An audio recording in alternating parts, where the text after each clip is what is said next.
नमस्कार स्टूडेंट्स, मैं कावित देवेंद्र और आप सभी का स्वागत है मैथ्स बाय कावित देवेंद्र के अंदर। तो आज हम पढ़ेंगे जियोमेट्री यानी कि ज्यामिति। तो उसमें फर्स्ट क्वेश्चन ऐसा है कि दो लघुवृत्त यानी कि माइनर सर्कल एक दीर्घवृत्त को यानी कि मेजर सर्कल को, मतलब लघु मतलब छोटा स्मॉल और दीर्घ मतलब गुरु मतलब बिग यानी कि बड़ा, वृत्त को आंतरिक स्पर्श करते हैं, इंटरनली टच करते हैं, छूते, तथा दीर्घवृत्त को दीर्घवृत्त के यानी कि बिग सर्कल के केंद्रों से गुजरते हैं, पास होते।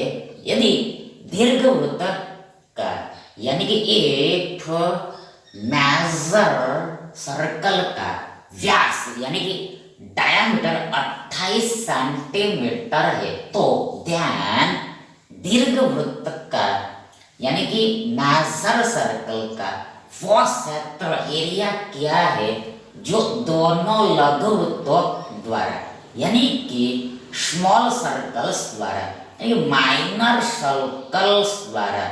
माइनर सर्कल्स द्वारा संलग्नित नहीं यानी नॉट कनेक्टेड है, कनेक्टेड नहीं, not connected 154 centimetre square, 201 centimetre square, 308 centimetre square and 616 centimetre का वर्ग।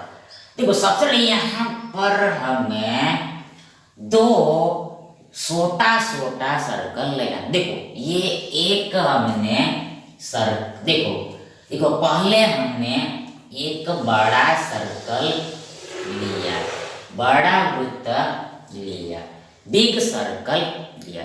अब इसमें हमने ऐसा एक सर्कल ड्रॉ किया। अब आगे दूसरा हमने इसी प्रकार सर्कल ड्रॉ किया, सर्कल ऐसा ड्रॉ किया। देखो फिर से एक बार वंस मोर, देखो हमने एक बड़ा सर्कल लिया और ये बड़े सर्कल में हमने दो ऐसे वृत्त खींचे। अब देखो यहाँ पर हम ये डेटा को समझते हैं, ये इंफॉर्मेशन को हम समझ। देखो पहले देखो यहाँ पर हमें दो लघु वृत्त यानी कि टू स्मॉल सर्कल मतलब इक्वल रेडियस का। देखो ये दोनों सर्कल सेम है, ये दोनों सर्कल सेम है, ये दोनों छोटे सर्कल से मतलब इसका रेडियस समान है, त्रिज्या बराबर, रेडियस इक्वल है, त्रिज्या बराबर है। देखो ये दोनों छोटे वृत्त दीर्घ वृत्त को यानी ये बड़े वृत्त को, बिग सर्कल को आंतरिक स्पर्श करते, इंटरनली टच करते। देखो ये छोटा सर्कल ये बड़े सर्कल देखो यहाँ पर अंदर से टच कर रहा है, छू रहा है। ये छोटा सर्कल ये बड़े सर्कल देखो अंदर से यहाँ पर छू रहा है, टच कर रहा है। ठीक इसी प्रकार ये दूसरा सर्कल भी देखो ये बड़े सर्कल देखो यहाँ पर छू रहा है, टच कर रहा है। ये छोटा सर्कल यानी कि समान दूसरा सर्कल ये बड़े सर्कल देखो यहाँ पर अंदर से इंटरनली छू रहा है, टच कर रहा है, ऐसा दिया है। वो ये दोनों वृत्त है, ये दोनों वृत्त ये बड़े सर्कल के केंद्र ओ से गुजरते। बोले यहाँ पर केंद्र ओ है, सेंटर ओ है। देखो ये जो बड़ा सर्कल है तो इसका सेंटर यानी केंद्र ओ है। ये दोनों छोटे सर्कल ये बड़े सर्कल के केंद्र में से यानी कि सेंटर में से गुजरते हैं, पास पे। ये दोनं छोटे सर्कल ये दोनों समान सर्कल ये बड़े वृत्त के सेंटर में यानी केंद्र में से देखो ये पास हो रहे हैं, गुजर रहे हैं। और इधर ये दोनों इधर ये छू रहे हैं, टच कर रहे हैं। इन शॉर्ट देखो फिर से हमें दो ऐसे सर्कल यानी इक्वल सर्कल, ये इक्वल ही होगा, ये दोनों सर्कल इक्वल होगा, समान होगा, ये दोनों का रेडियस समान होगा।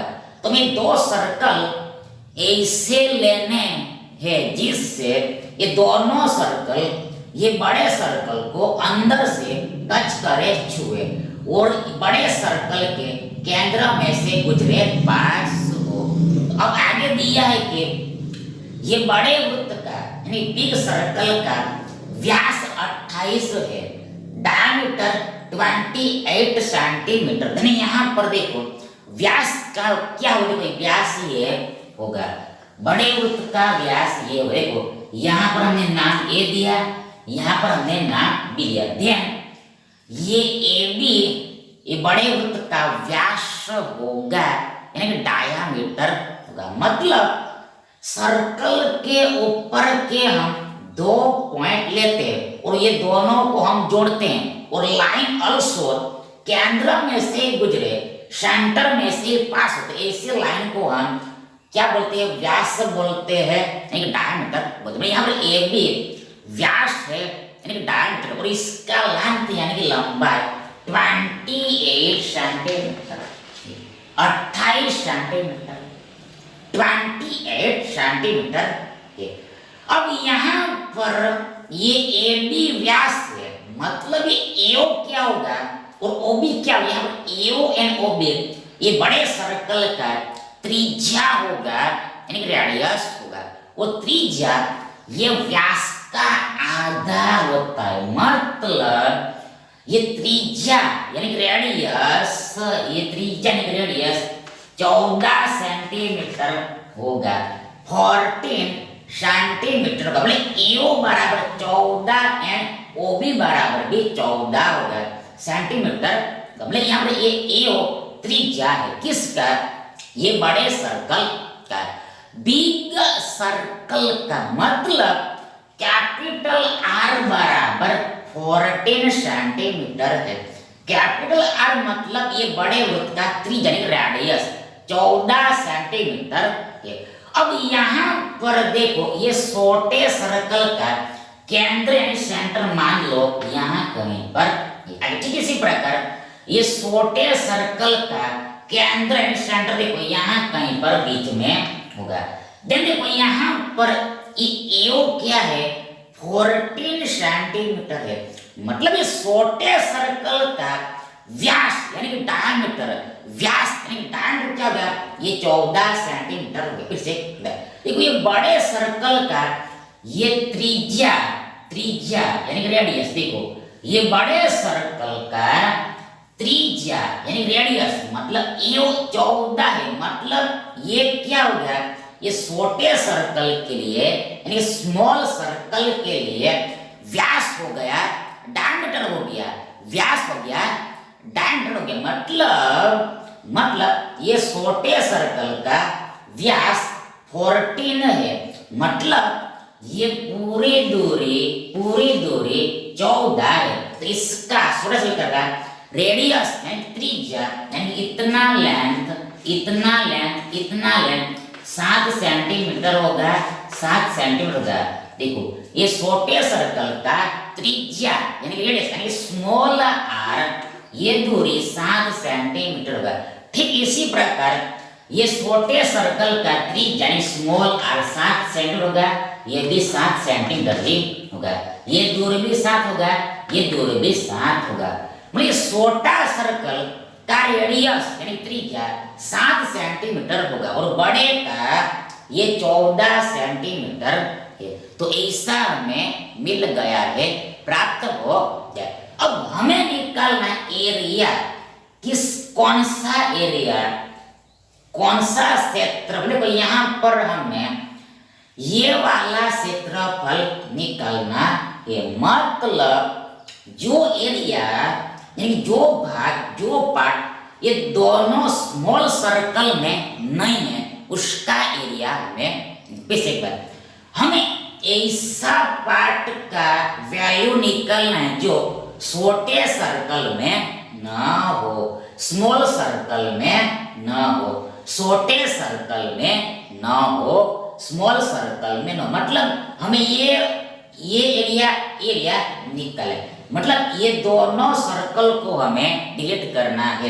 ये दोनों छोटे सर्कल के एरिया को हमें माइनस करना है। किसमें से, ये बड़े सर्कल के एरिया में से। इन छोटे यहां पर देखो ये pi r square minus 2 pi r square आएगा। रिक्वायर्ड एरिया यानी कि जो हमें पूछा है वो क्षेत्रफल area pi r square minus 2 pi r square होगा। मतलब सर्कल का एरिया यानी क्षेत्रफल निकालने का फॉर्मूला पाई आर स्क्वायर होता है, पाई आर स्क्वायर होता है। देखो यहाँ पर देखो ये बड़ा सर्कल है तो इसका एरिया पाई आर स्क्वायर है, मतलब इसका रेडियस कैपिटल आर हमने नाम दिया है। माइनस इसमें क्या घटाना है, इसमें से हमें ये दो सर्कल को माइनस करना। अब देखो ये दोनों सर्कल समान है, इक्वल है, तो यहाँ पर एक सर्कल का क्षेत्रफल यानी एरिया पाई आर स्क्वायर होगा। पाई आर स्क्वायर देखो आर यहाँ पर ये छोटे वृत्त का त्रिज्या, स्मॉल आर स्मॉल सर्कल का त्रिज्या। ये दो वृत्त है इसलिए यहाँ पर 2 से मल्टीप्लाई किया है। ये जो एरिया है पाई आर स्क्वायर इसको मतलब दो बार लेना है। ये दो सर्कल है, यहाँ पर दो इक्वल सर्कल है इसलिए हमें दो बार माइनस करना पड़ेगा।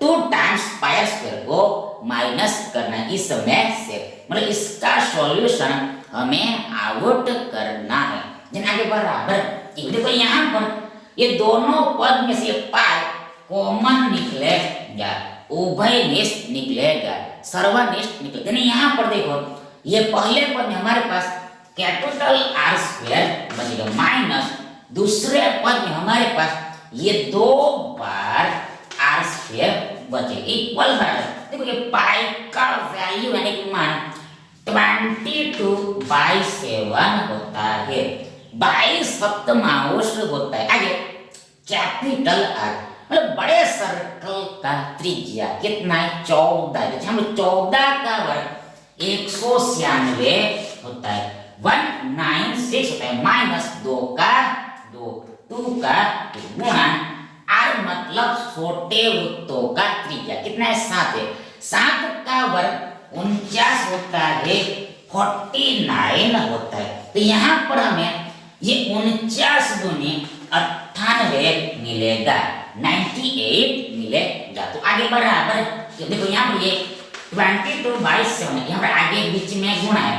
आगे देखो 196 में से हमें 98 घटाना है, देन ये 196 माइनस 98 इक्वल बराबर देखो फिर से 98 ही आएगा, 98 ही आएगा। देन यहाँ पर ईयर देखो यहाँ पर ये 98 में ये 7 से 14 बार में भाग लगेगा, 14 टाइम्स में डिवाइड मतलब यहाँ पर देखो 14 सत्ते 98 और मतलब यहाँ पर इन शॉर्ट लास्ट में हमें 22 गुना 14 मिलेगा, 22 इंटू 14 मिलेगा। आगे बराबर ये हमें गुणा करना है, मल्टीप्लाई करना है। यहाँ पर देखो ये 14 दूनी 28 होगा, तो 8 नीचे आएगा, 8 बिलो में आएगा मतलब आंसर में आएगा, और 2 यहाँ पर कैरी होगा, हासिल होगा। दिन आगे फिर से 14 दूनी 28 ही आएगा, और 28 और 2 30 होगा, 30 होगा। मतलब ये मल्टीप्लीकेशन यानी 22 और 14 का मल्टीप्लाई 308 होगा, 308 होगा। और यहाँ पर देखो पीछे क्या लगेगा, बिहाइंड में क्या लगेगा, यहाँ पर बिहाइंड में सेंटीमीटर स्क्वायर लगेगा। मतलब जो क्षेत्रफल होता है यानी एरिया होता है उसको यूनिट स्क्वायर यानी इकाई के वर्ग में इंडिकेट करते हैं। क्षेत्रफल यानी एरिया को यूनिट स्क्वायर यानी इकाई के वर्ग में इंडिकेट करते हैं। और यहाँ पर इकाई यानी यूनिट देखो सेंटीमीटर है, इसलिए यहाँ पर यूनिट की जगह पर इकाई के जगह पर सेंटीमीटर आएगा। मतलब यहाँ पीछे में सेंटीमीटर स्क्वायर आएगा। यदि आपने ओनली सेंटीमीटर ही लिखा मतलब स्क्वायर नहीं लिखा, मतलब ऑप्शंस में देखो ये ओनली सेंटीमीटर ही रह सकता है, स्क्वायर नहीं भी दिया। देखो ऑप्शन देखो दो तरह से दिए जा सकते। देखो एक ऑप्शन 308 सेंटीमीटर भी हो सकता है और एक ऑप्शन 308 सेंटीमीटर स्क्वायर भी हो सकता है। एक ऑप्शन 308 सेंटीमीटर भी हो सकता है या फिर एक ऑप्शन 308 सेंटीमीटर स्क्वायर भी हो सकता है। सेंटीमीटर स्क्वायर स्क्वायर वर्ग वर्ग भी हो सकता है। ये वाला ऊपर वाला सही आंसर होगा। क्षेत्रफल के लिए वर्ग वाला सही आंसर होता है और ये वाला तो गलत है, यहाँ पर वर्ग नहीं है, ये सब है। तो इस तरह से समझना होता है। इन शॉर्ट यहाँ पर रिक्वायर्ड एरिया यानी कि ये जो बाहर है, मतलब देखो ये दोनों वृत्त में नहीं है ये एरिया, तो इसका मान यानी कि वैल्यू ये 308 है, यानी कि विकल्प सी हमारा सही विकल्प होगा। अगला प्रश्न देखिए, PQ एक वृत्त की जीवा है, कॉर्ड है जिसका वो इट्स केंद्र ओ सेंटर ओ है। ROS बिंदु R से पॉइंट R से आरंभ होने वाली स्टार्ट होने वाली एक रेखाखंड है, लाइन सेगमेंट है, सेगमेंट ऑफ लाइन है जो बढ़ाई गई यानी इंक्रीज की गई PQ को बिंदु S पर पॉइंट S पर इस प्रकार मिलती मिट करती है कि so that such that QS equal to OR है। देन यदि अगर एक एंगल QSR 30 है, देन एंगल POR क्या होगा? एंगल POR क्या होगा? 30, 45, 66, 90। देखो सफल यहाँ पर हमें डायग्राम ड्रॉ करना पड़ेगा। यहाँ पर डायग्राम मेन चीज है। देखो यहाँ पर देखो पहले हमें एक सर्कल लेना है, एक वृत्त लेना है। देखो इस सर्कल का केंद्र यानी सेंटर O बोला है, बीचों बीच में O है ऐसा दिया है, सेंटर O है, केंद्र। आगे PQ हमें जीवा लेना है, कोण लेना, ये हमने लिया जीवा PQ, कोण PQ, जीवा PQ, कोण PQ। मतलब सर्कल के ऊपर हम दो बिंदु लेते हैं और उसको हम ज्वाइंट करते हैं, यहाँ जो लाइन बनता है उसको ही जीवा बोलते हैं, कोण बोलते हैं। तो ये हो गया हमारा जीवा। यदि ये जीवा सेंटर में से पास होती तो ये व्यास हो जाता है, डायमीटर हो जाता है। मतलब व्यास जो होता है वो सबसे बड़ी जीवा होता है, बिगेस्ट कोण होता है। आगे बोला है कि ROS देखो पहले हम ड्रॉ कर दे, ROS ऐसा आएगा, ROS ऐसा यहाँ पर आ लेना, यहाँ पर O और यहाँ पर इधर कहीं पर S आएगा। देखो देखो देखो देखो देखो देखो देखो देखो यहाँ पर थोड़ा देखो, यहाँ पर थोड़ा देखो ROS देखो, यहाँ पर देखो क्या हो रहा है, QS बराबर OR हो रहा है, QS बराबर OR हो रहा है, QS बराबर OR हो रहा है। देखो चलेगा, कोई बात नहीं, चलेगा, कोई बात नहीं चलेगा। देखो ये रफ डायग्राम है चलता है। देखो यहाँ पर लेना क्या, देखो यहाँ पर हमें एक रेखाखंड यानी लाइन यानी देखो हमें लाइन सेगमेंट लेना है, हमें रेखाखंड यानी कि सेगमेंट ऑफ लाइन लेना है, सेगमेंट ऑफ लाइन कौन सा? ROS। देखो ये देखो देखो ये ROS कहां पर मिलेगा? देखो ये सर्कल के बाहर में ये PQ को आगे बढ़ाने पर S पर मिलता है। फिर से देखो हमें ROS रेखाखंड लेना है, मतलब S जो पॉइंट है वो सर्कल के बाहर आएगा वो कैसे आएगा? देखो यहाँ पर हमें ये जीवा को आगे बढ़ाना है, ये पी क्यू इंक्रीज करना है, देन इसको हमने आगे बढ़ाया तो यहाँ पर हमें इंटरसेक्टिंग पॉइंट मिलेगा, बाहर में मिलेगा, आउट में मिलेगा। तो इसका नेम यहाँ पर एस दिया है, कैपिटल एस दिया। ये हमारा आरओएस हो गया, इन्हें पी क्यू को हमने आगे बढ़ाया, मतलब यहाँ पर इंटरसेक्टिंग पॉइंट बाहर में मिलेगा, आउटर में मिलेगा। अब ऐसा करने पर देखो यहाँ पर QS बराबर OR होता है। देखो यहाँ पर ये QS बराबर OR होता है, दोनों बराबर। देखो ये रफ है इसलिए इक्वल नहीं दिखा जाए, ये रफ डायग्राम है इसलिए इक्वल दिखा नहीं। मतलब एक्चुअली में देखो यहाँ पर PQ थोड़ा और नीचे लेना था, PQ को हमने थोड़ा ऊपर ले लिया इसलिए छोटा आ रहा है। यदि हमने इसको थोड़ा और नीचे लिया तो ये थोड़ा बड़ा होता है। ये तो रफ है, चलता है, आपको ड्रॉ करके दिखाना नहीं, ओनली आंसर ही लाना, इससे चले जाए।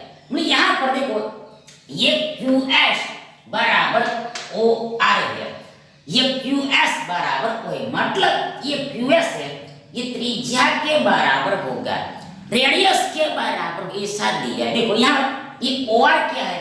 ये OR यहाँ पर ये सर्कल का त्रिज्या है। मतलब यदि सर्कल के ऊपर का हम कोई बिंदु लेते हैं और बिंदु को हमें केंद्र से मिला, लाइन बनता है, उसको त्रिज्या बोलते हैं, रेडियस। यहाँ पर OR त्रिज्या हो गया, रेडियस। मतलब यहाँ पर जो QS आएगा वो त्रिज्या के बराबर आएगा, लेना ऐसा गिवन है।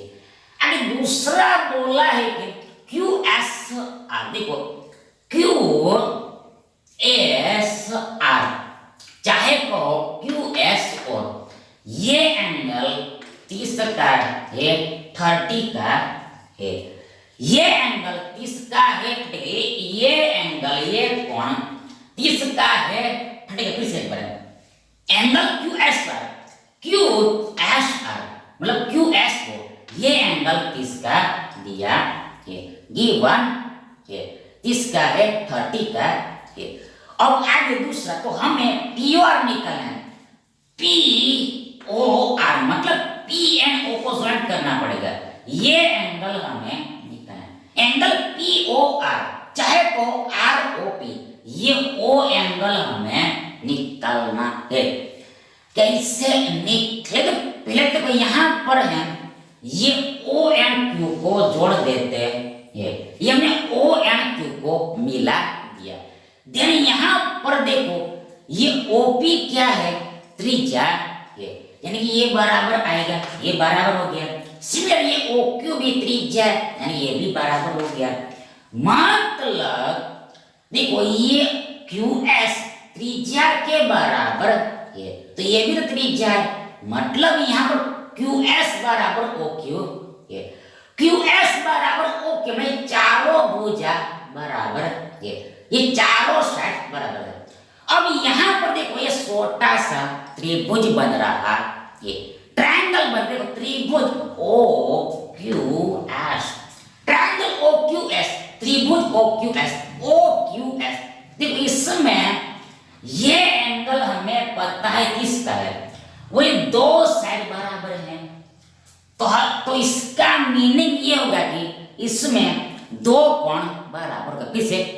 यदि किसी त्रिभुज में दो साइड बराबर है तो उसमें जो ऑपोजिट दो एंगल होगा, सामने वाला दो कोण होगा, वो अल्सो बराबर होगा, इक्वल। मतलब यहाँ पर देखो ये भुजा के सामने वाला एंगल ये किसका है, और इस भुजा के QS के सामने वाला एंगल ये है, एंगल SOQ QOS, ये एंगल मतलब दोनों बराबर होगा, इक्वल होगा। मतलब ये 30 है तो ये भी 30 का ही होगा, 30 का होगा, एंगल SOQ 30 का ही होगा।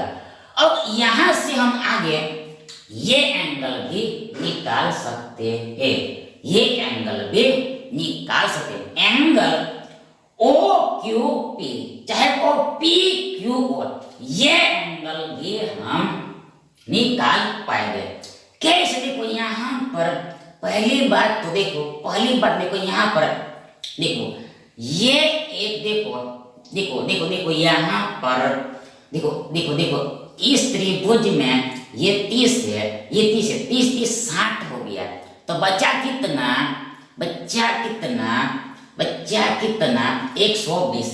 ये एंगल 120 का होगा, 120 का होगा, क्योंकि हमें पता है कि तीनों कोणों का योग 180 होते हैं। यहाँ पर ये 230 को हमने माइनस कहते हैं, हमें ये एंगल ओ क्यू एस यानी एंगल एस क्यू ओ, ये एंगल हमें 120 का मिला, 120 का मिला, 120 का मिला, 120 का मिला।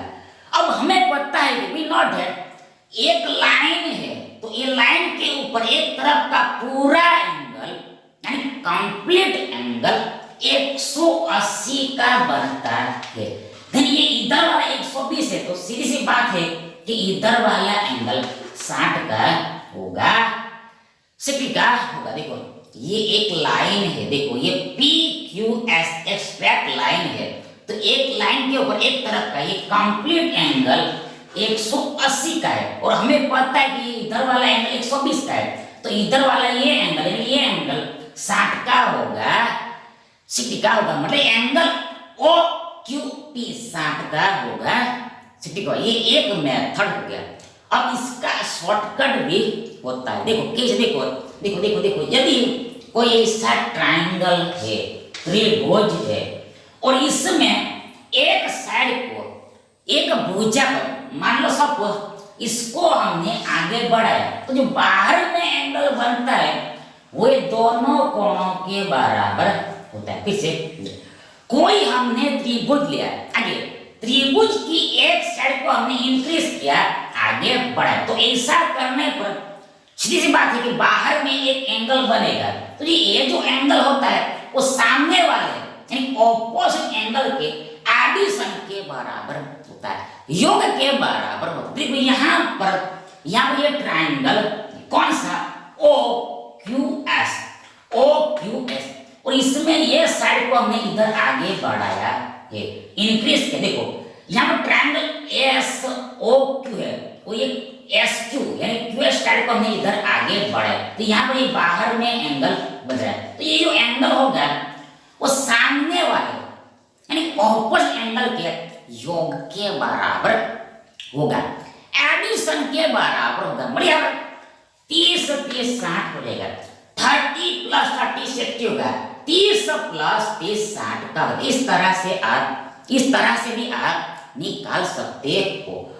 अब ये 60 है तो ये भी 60 का ही होगा, क्यू वाई। देखो यहाँ पर फिर से ये त्रिभुज बन रहा है, त्रिभुज O P Q, triangle O P, इसमें ये दो साइड फिर से बराबर है, ओपी एंड ओ क्यू बराबर।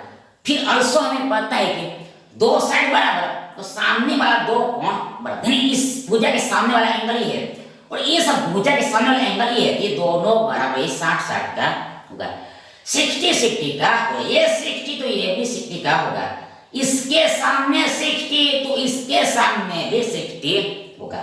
अब अल्सो देखो ये एंगल भी निकल जाएगा, कौन सा एंगल?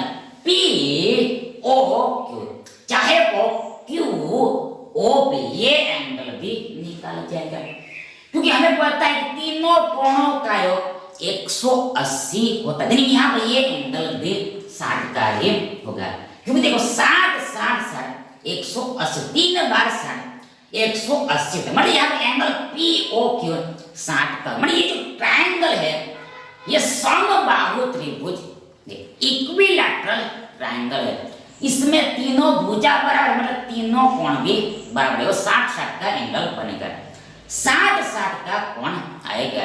अब हमें निकालना है ये एंगल कैसे निकले, ये एंगल आराम से निकल जाए। देखो यहाँ पर देखो ये एक सीधा लाइन है, आर ओ एस एक स्ट्रेट लाइन है, और हमें पता है कि वी नॉट लाइन के एक तरफ का कंप्लीट एंगल पूरा कोण 180 का होता है। अब यहाँ पर देखो इधर वाला ये कौन 30 का है और इधर वाला ये 60 का है, मतलब 60 30 मिला के 90 होगा।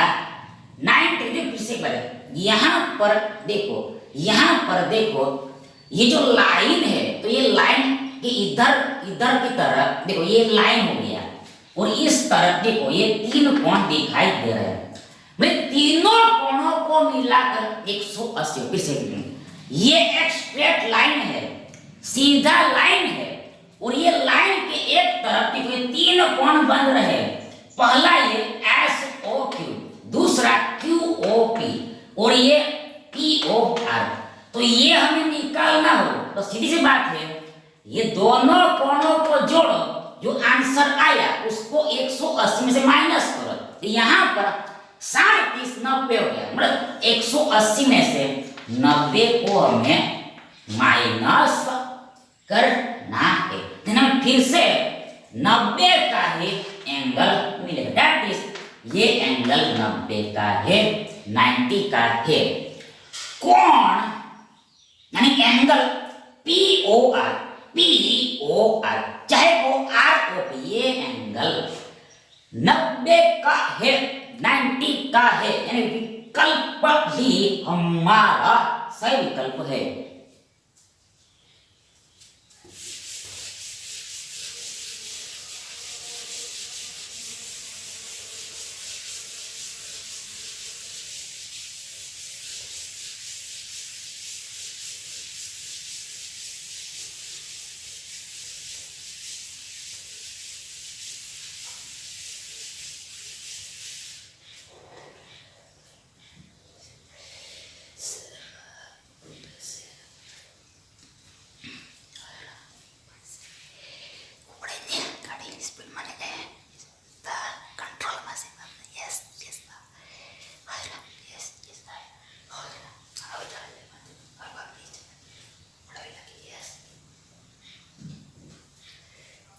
अगला देखिए, एक समद्विबाहु यानी आइसोसेलेस त्रिभुज ट्रायंगल का परिमाप यानी पैरामीटर तीनों साइड का एडिशन, तीनों भुजाओं का योग 32 सेंटीमीटर है तथा उसकी ओस प्रत्येक बराबर भुजा यानी ईच इक्वल साइड उसके आधार यानी बेस की 5/6 है, मतलब 5/6 टाइम्स है।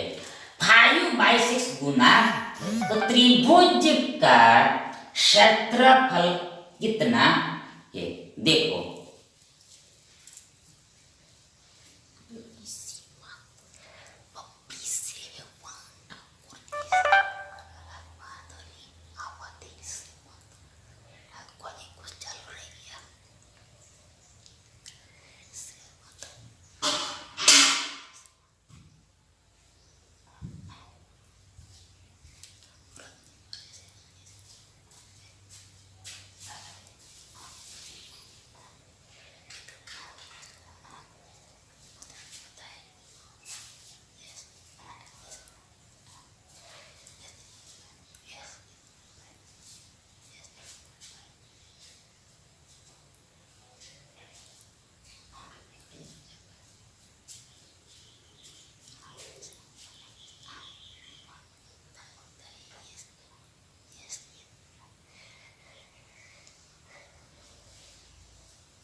त्रिभुज का क्षेत्रफल कितना है, ट्रायंगल का एरिया कितना है, 39 सेंटीमीटर का वर्ग, 48 सेंटीमीटर का वर्ग, 57 सेंटीमीटर का वर्ग एंड 64 सेंटीमीटर का वर्ग। देखो सबसे पहले तो फर्स्ट ऑफ ऑल तो देखो सी दो यहाँ पर ये एक हमें समद्विबाहु त्रिभुज कितना है, आइसोसेलेस ट्रायंगल ड्रॉ करना। देखो ये हो गया हमारा आइसोसेलेस ट्रायंगल, समद्वि बाहु त्रिभुज, इसका नाम हम एबीसी देते हैं, एबीसी देते हैं।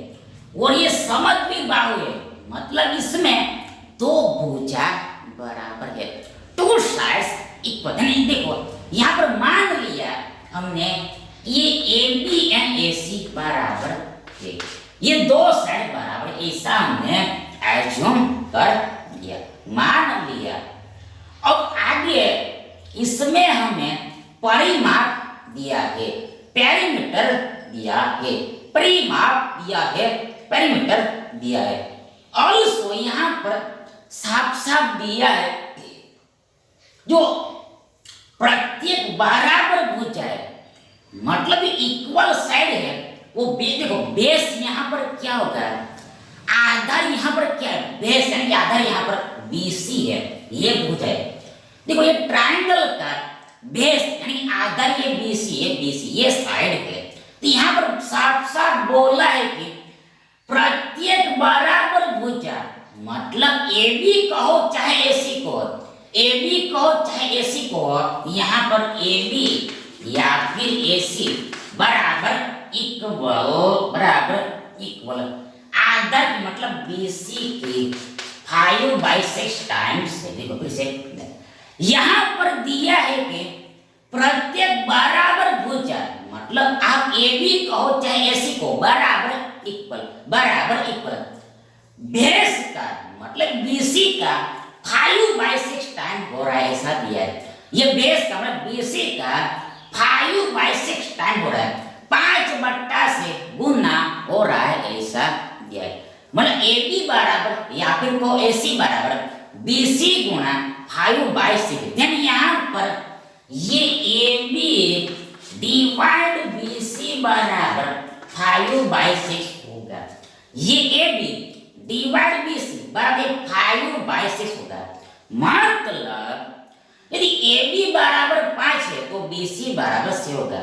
आगे यदि AB बराबर 5 दूनी 10 होगा तो BC बराबर 6 दूनी 12 dot dot dot dot dot dot. आप अनंत तक समझ सकते यानी जा सकते हो, इनफाइनाइट तक आप जा सकते हो। अब यहाँ पर देखो आगे देखो AB बराबर 5 है, मतलब AC बराबर भी 5 ही होगा, AC बराबर भी 5 के बराबर है और BC बराबर 6 है। अब यहाँ पर ये AB हो गया 5, आगे AC यानी कि AB हो गया 5 और BC हो गया 6। ये तीनों साइड का योग, तीनों साइड का एडिशन यहाँ पर क्या होगा, पेरीमीटर होगा, परिमाप होगा। यहाँ पर ये 5 5 10 10 और 6 16 होगा, 16 होगा।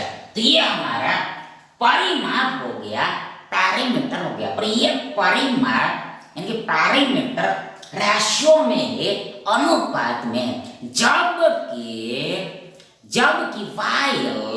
वायर एक्चुअल में यानी वास्तव में हम पेरीमीटर 32 सेंटीमीटर दिया है। मतलब यहाँ पर हमने 16 को 32 के साथ इक्वेट किया, तुलना किया। ध्यान आगे therefore 1 इक्वल टू हमें 32/16 सेंटीमीटर मिलेगा। 1 यूनिट का वैल्यू हमें ये 32/16 सेंटीमीटर मिलेगा। यहाँ पर 16 दूनी 32 मतलब 1 यूनिट का वैल्यू 2 सेंटीमीटर होगा। तो आगे यहाँ पर ये 5 यूनिट का वैल्यू 5 दूनी 10 होगा। देखो ये 5 बराबर, देखो ये 1 equal to 2, then 5 equal to 5 दूनी 10 सेंटीमीटर होगा, 10 सेंटीमीटर होगा। मतलब AB 5 AC 5 AB 5 AC 5 मतलब 5 का वैल्यू यहाँ पर 10 आएगा। मतलब AB भी 10 है, AC भी 10 सेंटीमीटर है। ये AB भी एक्चुअल में 10 सेंटीमीटर है और ये AC भी एक्चुअल में वास्तव में 10 सेंटीमीटर है। आज इसी प्रकार BC 6 है, मतलब हमें 6 यूनिट का वैल्यू मिलता है। मतलब if 1 unit equal to 2 centimetre, then 6 unit equal to 6 दूनी 12 सेंटीमीटर होगा।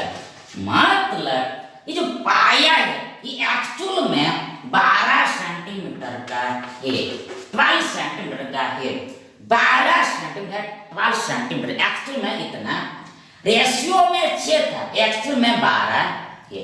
ऐसा यहाँ पर दिया है, गिवन है, ऐसा दिया है, गिवन है। अब यहाँ पर हियर, यहाँ पर हियर हमें निकालना इस ट्राइंगल का क्षेत्रफल एरिया, और यहाँ पर क्षेत्रफल का त्रिभुज का एरिया निकालने का फॉर्मूला सूत्र, मतलब कॉमन सूत्र, कॉमन फॉर्मूला 1/2। देखो इसको थोड़ा हटा देते हैं, इसको हम मिटा देते हैं, इसको हमने हटा दिया।